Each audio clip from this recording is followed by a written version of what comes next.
Throughout history, people have encountered challenging personalities in the workplace. From ancient Roman senators undermining their rivals to Renaissance guildmasters exploiting their apprentices. The dynamic of a difficult, self-absorbed superior is not new. But today, we have a name for one of the most draining types: the narcissistic boss. Dealing with such a figure can feel like navigating a minefield. They thrive on admiration, lack empathy, and often take credit for your hard work while blaming you for their mistakes. It's a classic power play, updated for the modern office. So, how do you survive and even thrive in this environment? The key is building career resilience. This isn't about fighting fire with fire or becoming a doormat. It's about developing an inner strength that makes you less susceptible to their manipulation. Let's start with the first pillar of resilience: emotional detachment. A narcissistic boss feeds on your reactions, your frustration, your anxiety, your anger. It's all fuel for them. Learning to detach means recognizing their behavior for what it is, a reflection of their own insecurities, not a true measure of your worth. Imagine their criticisms are like storm clouds passing by. You acknowledge they are there, but you don't let the rain soak you to the bone. This isn't about suppressing your feelings. It's about processing them without letting them control you. A practical way to do this is through mindfulness. When you feel a surge of anger or self-doubt after an interaction, take a moment, breathe deeply, acknowledge the feeling, and then gently let it go.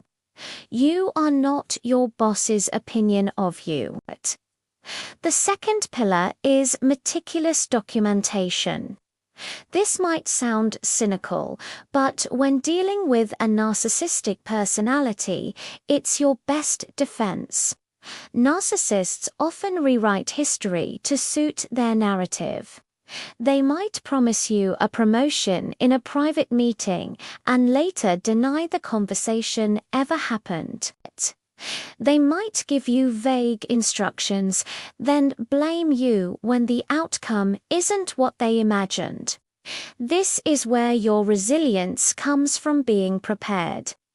After every significant conversation, send a follow-up email summarizing what was discussed and the agreed-upon action items. Just to confirm our chat earlier, I will proceed with X and have it ready by Y. This creates a paper trail.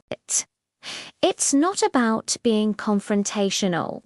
It's about creating clarity and accountability. Keep a private log of incidents, dates, and specific behaviors. This record isn't for gossip. It's your personal file of facts, which can be invaluable if you ever need to escalate the issue to HR or prove your case. Your memory can be swayed by stress, but written records are solid. Next, focus on building a strong network outside of your boss's immediate control. A narcissistic boss often tries to isolate you, making you feel dependent on their approval. They might badmouth colleagues to you and you to them, creating an atmosphere of mistrust. Your resilient response is to actively build alliances. Connect with peers in your department and across other teams. Have coffee with colleagues, offer your help on projects, and be a reliable and positive team member. This network serves two purposes. First, it provides a support system. You'll have others who can validate your experiences and offer perspective. You'll realize you're not alone. Second, it makes your value visible to the wider organization.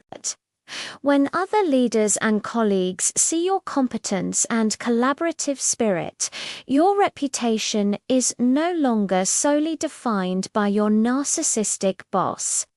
Your career capital grows, giving you options and leverage. The fourth pillar is investing in your own growth. A narcissistic boss will often try to stifle your development. They might block you from training opportunities or hoard interesting projects for themselves because they see your success as a threat to their own. Resilience means taking control of your own professional development. Don't wait for permission. Seek out online courses, attend industry webinars, get certifications, and work on side projects that build your skills. Your growth is your responsibility and your greatest asset. When you are constantly learning and improving, you become more confident and more valuable, both within your current company and on the open market. This internal validation is a powerful antidote to the external criticism you might be facing. Your sense of accomplishment comes from your own efforts, not from the fleeting praise of an unreliable superior. Finally, and perhaps most importantly, is knowing your limits and having an exit strategy. Resilience isn't about enduring a toxic situation indefinitely. It's about having the strength to stay while you plan your next move and the courage to leave when the time is right. Continuously assess the situation. Is it manageable, or is it taking a severe toll on your mental and physical health? If you're constantly anxious, can't sleep, or feel your self-esteem plummeting, it's a clear sign that the environment is too toxic. Your resilience here is in recognizing that your well-being is non-negotiable. Start quietly updating your resume, networking with contacts outside your company, and exploring other opportunities. Having a plan B transforms your mindset from one of a victim to one of an empowered professional in control of their own destiny. You're not trapped. You're strategically navigating towards a healthier, more rewarding future. Building career resilience is a powerful, proactive strategy. It's about shifting your focus from the unchangeably your boss's personality to the one thing you can control: your